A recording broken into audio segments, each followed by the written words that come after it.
اسلام کی ایک دوسری سب سے بڑی خوبی یہ ہے، اور اسلام ہی سچا دین کیوں ہے، اس لیے ہے کہ پہلے زمانے میں جو شریعتیں نازل ہوتی تھی نا، وہ خاص لوگوں کے لیے نازل ہوتی تھی۔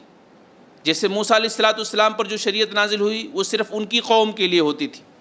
عیسیٰ علیہ السلام پر جو شریعت نازل ہوتی تھی وہ صرف ان کی جماعت اور قوم کے لیے ہوتی تھی۔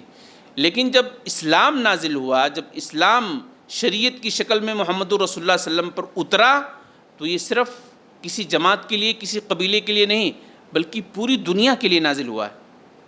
آپ یہ کہہ سکتے ہیں کہ اسلام ایک عالمی دین ہے، ایک عالمی دین ہے، پوری دنیا والوں کے لیے اسلام نازل ہوا ہے۔ اس لیے ہم اسلام کو فالو کرتے ہیں اور اسی کی تبلیغ کرتے ہیں اور اسی کی نصیحت کرتے ہیں، اور اللہ رب العالمین نے بھی اسی حوالے سے بیان کیا ہے کہ لوگ اس کی اتباع کریں۔ اللہ رب العالمین نے بیان کیا وَمَا أَرْسَلْنَاكَ إِلَّا كَافَّةً لِلنَّاسِ بَشِيرًا وَنَذِيرًا وَلَكِنَّ أَكْثَرَ النَّاسِ لَا يَعْلَمُونَ، اور ہم نے آپ کو تمام لوگوں کے لیے بشارت دینے والا اور ڈرانے والا بنا کر کے بھیجا ہے۔ یعنی نبی محترم علیہ السلام کو اللہ نے تمام لوگوں کے لیے ڈرانے والا اور بشارت دینے والا بنا کر کے بھیجا ہے۔ یعنی آپ علیہ السلام کسی قوم کے لیے نہیں، کسی جماعت کے لیے نہیں، عرب والوں کے لیے نہیں، بلکہ دنیا کی ہر جماعت کے لیے، ہر قوم کے لیے، دنیا کے ہر خطے کے لیے اللہ رب العالمین نے آپ کو نبی اور رسول بنا کر کے بھیجا ہے۔ یہ جو شریعت اتری ہے قرآن، اس کے حوالے سے اللہ رب العالمین نے کیا کہا؟ یہ بھی تمام لوگوں کے لیے ہے،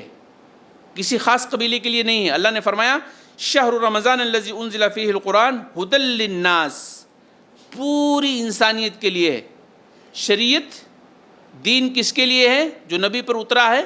وہ پوری انسانیت کے لیے ہے، پورے لوگوں کے لیے ہے، کسی خاص کے لیے نہیں ہے۔ اس لیے ہم کہتے ہیں کہ اس شریعت کی اتباع کرنی چاہیے اور اس کو ماننا چاہیے، کیونکہ اس کی سب سے بڑی خوبی یہ ہے کہ یہ پوری کائنات کے لیے، قیامت کے صبح تک آنے والے تمام انسانوں کے لیے ہے، جبکہ اس سے قبل کے جو ادیان تھے، اس سے قبل کے جو مذاہب تھے، وہ خاص لوگوں کے لیے اترتے تھے، اپنی قوم کے لیے، اپنی جماعت کے لیے اترتے تھے۔ اسی طریقے سے اسلام کی ایک سب سے بڑی خوبی یہ بھی ہے کہ یہ دین کامل ہے، اس کے اندر کوئی عیب نہیں ہے، کوئی نقص نہیں ہے، کوئی کمی اور کمزوری نہیں ہے،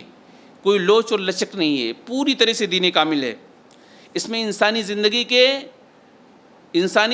کے ہر خطوط کی رہنمائی کی گئی ہے، انسانی زندگی کے ہر شعبے کی رہنمائی کی گئی ہے۔ یعنی ایک آدمی کی زندگی کا کوئی ایسا شعبہ نہیں ہے جس کی رہنمائی اسلام میں نہ کی گئی ہو۔ اس لیے ہم کہتے ہیں کہ اسلام سب سے سچا دین ہے، جبکہ دوسرے ادیان میں بات نہیں ملے گی آپ کو، دوسرے دھرموں میں یہ بات نہیں ملے گی، لیکن اسلام میں یہ بات ملتی ہے کہ جب سے انسان پیدا ہوتا ہے مرنے تک، یہاں تک کہ مرنے کے بعد اس کے اوپر کیا کیا شرائط ہوتے ہیں، کیا کیا اسلام اس کے حوالے سے رہنمائی کرتا ہے، ساری چیزیں آپ کو اسلام کے اندر ملیں گی، کیونکہ یہ دین کامل ہے۔ اللہ رب العالمین نے اس حقیقت کو اس طرح سے بیان کیا ہے کہ الیوم اکملت لکم دینکم واتممت علیکم نعمتی ورضیت لکم الاسلام دینا، آج میں نے تمہارے لیے تمہارے دین کو مکمل کر دیا ہے اور تم پر اپنی نعمت تمام کر دی ہے، اور تمہارے لیے اسلام کو بطور دین پسند کر لیا ہے۔ یعنی یہ دین کامل ہے، اللہ نے خود اس کا اعلان کیا ہے، کوئی اور نہیں کر رہا ہے، اللہ خود کر رہا ہے کہ میں نے اس نعمت کو، اسلام کو تمہارے اوپر مکمل کر دیا ہے اور اس کو میں نے پسند کر لیا ہے۔ یعنی اللہ کے نزدیک یہ سب سے محبوب اور پسندیدہ دین ہے۔ دین کو مکمل کرنے کا معنی کیا ہے؟ ہم سب جانتے ہوں گے کہ دین کے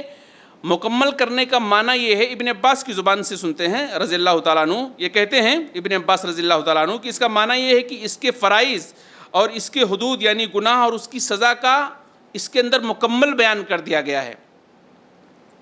اور اس کے اندر حلال و حرام کی پوری طرح سے وضاحت کر دی گئی ہے۔